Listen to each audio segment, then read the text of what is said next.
nag-organize ako, 10 ng mga kasamahan ko sa Cebu ng rally. Gusto nila na patahimikin ang mga taga Cebu. Gusto nila na matakot ang mga taga Cebu at walang dadalo sa rally namin. Yung bahay ko sa Cebu, ni-raid ni Tory, pero nagkamali sila. Nagalit ang taong bayan. Galit na po ang mga Cebuano sa kurakot na administrasyon ni Bongbong Marcos. So, walang kulay-kulay, walang grupo-grupo. We are all Filipino. We wear the Filipino flag. Kami mga taga Cebu, mga Bisaya, mga Mindanao, ipakita natin na handa tayong mamatay. Lalaban tayo kahit walang resulta dahil alam natin ano ang tama sa ating bayan. Dapat tutulong kang pukawin ang natutulog na bansang Pilipinas.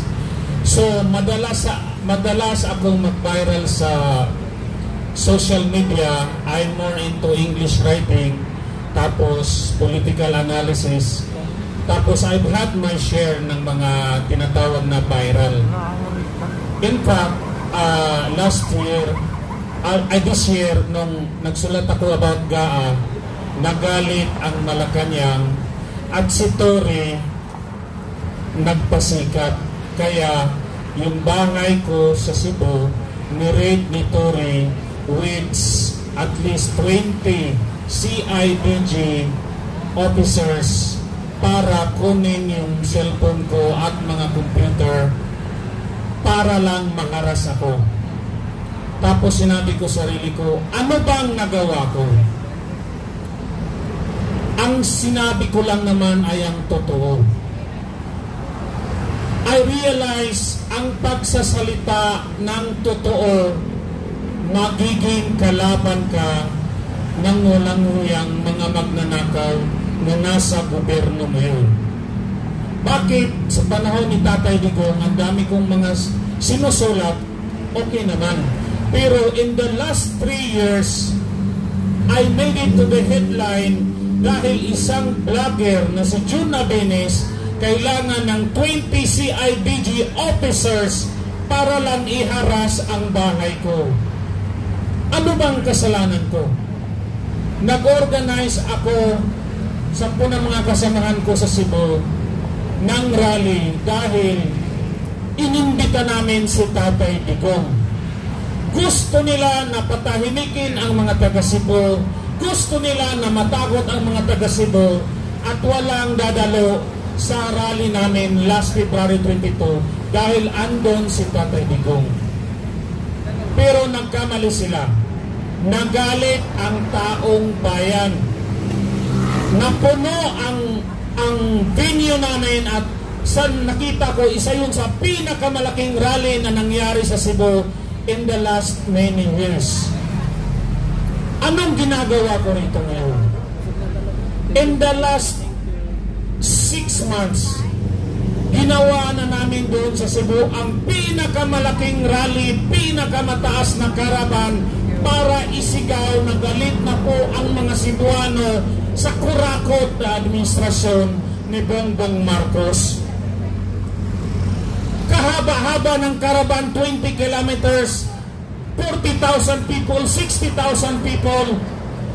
It was not enough.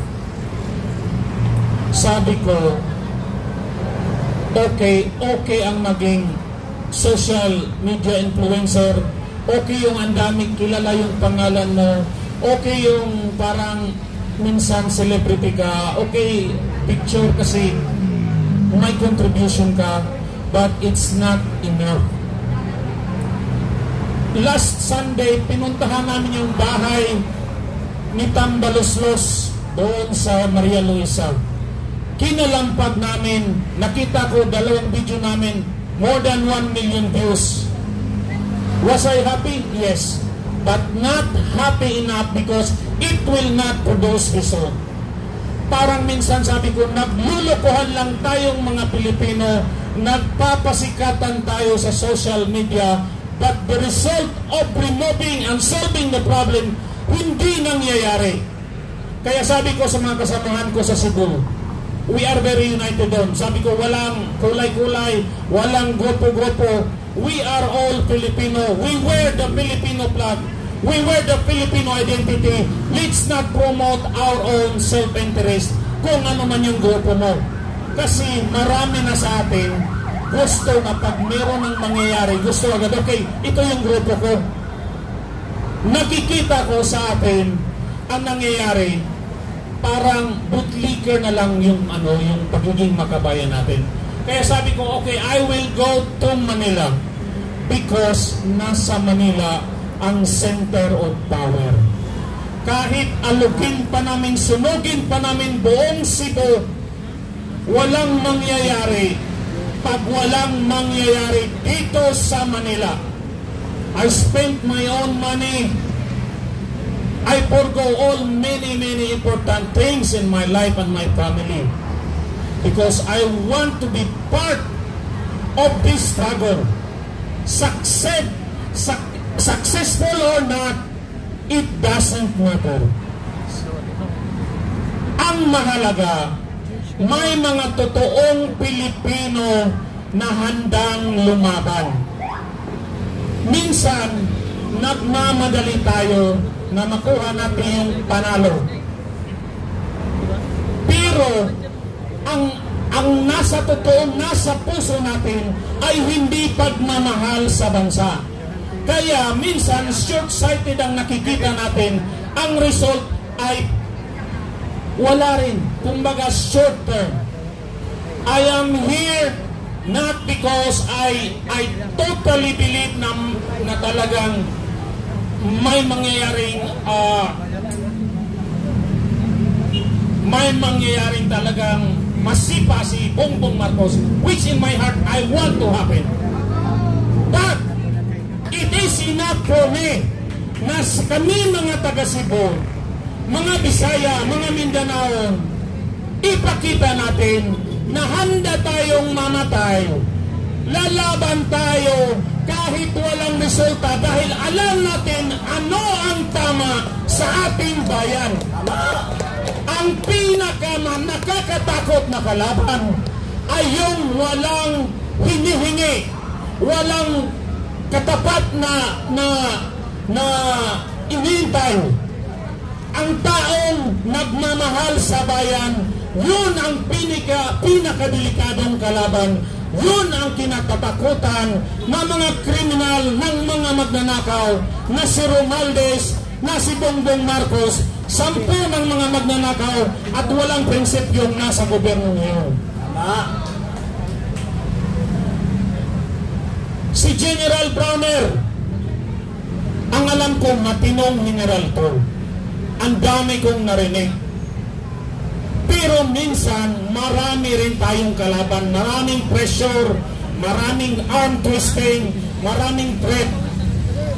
Sinabi nila, anong nangyari sa'yo? General Browner.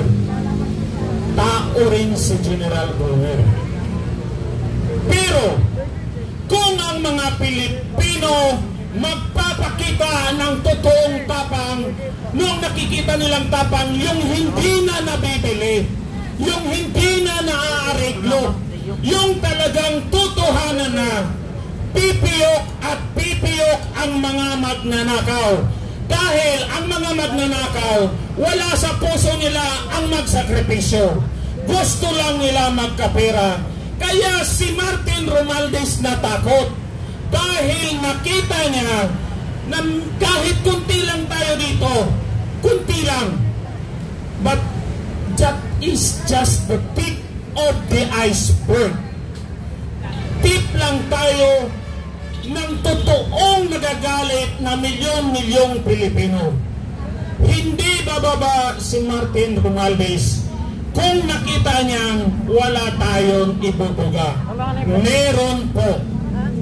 Isang timing na spark, isang timing na magkakaisa tayo. Tapos, pwedeng mangyari bukas, pwedeng mangyari makawa, at malaking tsansa na mangyari ngayong September 21. Kaya, wala kong duda, sabi ko, I will stay here in Manila as long as it takes or I may not come back to Cebu to my family. But I will not let Filipino like you, like every one of us, I will not fail you. Kasi sa totoo lang, minsan sinasabi natin, ang dami ng mga Pilipino, 120 million. Sa ngayon, konti lang po ang mga Pilipino. Konti lang po ang totoong Pilipinong nagmamahal. Yun lang po ang nagpapakita ng sakripisyo. Pag hindi tayo nagsakripisyo, pag hindi tayo handang ibigay anuman ang kailangan para tayo magiging makuha natin ang mithiin natin, wala tayong karapatang tawagin ang sarili natin na Pilipino. Kaya minsan, nakakaawa yung Pilipino eh. Sa buong mundo, ang tingin sa atin, utusan. Ang galing natin magsalita, well-educated, pero ang nangyari, walang trabaho na ibigay ang gobyerno. Our product are professionals being slaves around the world. Why? Because there are forces na sadyang kukurakutin ang Pilipinas para hindi tayo asenso. Alam ba natin ito? Hindi po by chance na hindi yumaman ang Pilipinas. Ang pagiging kurakot, ang nakawan, ay sinasadya po yan. Dahil ang mga Pilipino ay isa sa pinaka-talented na race sa buong mundo at meron tayong mga resources na pag tayo ay nagkaisa, wala yung Singapore ang liit. Kahit ang Japan, kaya natin yan. Ang kailangan lang natin matinong liderato at matinong mamamayan na handang lumaban kung ano ang tama. Kaya hindi ako nang hinayang sa mga panahon na ginugugol ko. I've never been happier. Right now, I don't have a 9 to 5 job, morning until 5. I am now a consultant. But no matter what, there is joy in my heart because I see a lot of heroes like Marcolita, like Tatay Digong, like all those in the government also fighting for us. Sabi ko, marami tayo. Ang kaso, hindi lang na time, hindi lang tayo nagkaisa na okay, at one time, magkaisa tayo, gagawin natin, tatalunin natin. Pero walang duda, marami na po tayong Pilipino ang gising, lalo na ang mga OFW. Ang isa sa pinakagising na sektor sa mga Pilipino ay ang mga OFW. Nakita nila kung paano naunlad ang mga ibang bansa na wala namang resources at walang talent. Tayo andito na sa atin lahat eh. Kaya dapat lang tayong mga Pilipino matutong mahalin ang kapwa natin Pilipino. Dahil sa nakikita natin, tayo lang nasa baba ang nagrereklamo, pero yung nasa ibabaw na kunti lang sila, hindi natin masipa-sipa. Kaya andito ako, sabi ko, okay, with my wife, tita, sabi ko, okay, punta tayo ng Maynila. Let's forget everything. I want to go home, Cebu, na iba na po sana ang presidente. Dapat na siyang bumaba. Dahil nakikita ko na yung matatapang eh. Nakikita ko na yung mga retired generals, retired colonels, officers na handa na po sila ano man ang mangyari. Sabi ko, kung meron tayong mga matatapang na tulad nila, ako wala eh. Binigay ko na, matagal ko nang sinabi nung nirade ako ni Torre.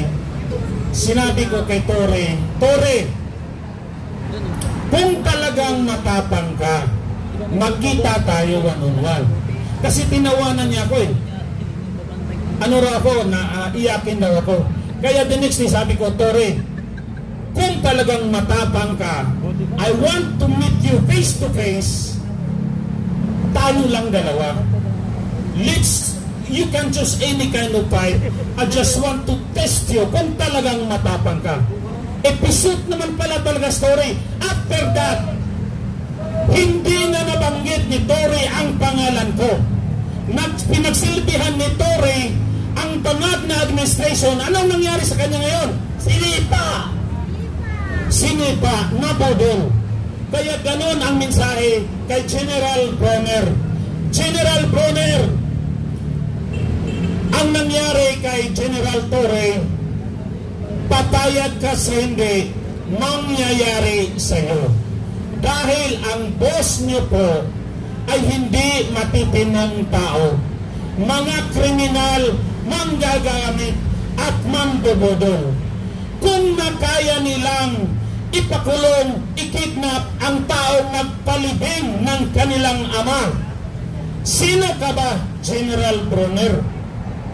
Kung nakaya nilang i-prosecute si Inday Sara na nagpapanalo kay Bongbong Marcos, walang President Marcos kung walang Inday Sara, nakaya nilang saksakin sa likod, sino ka ba, General Bronner?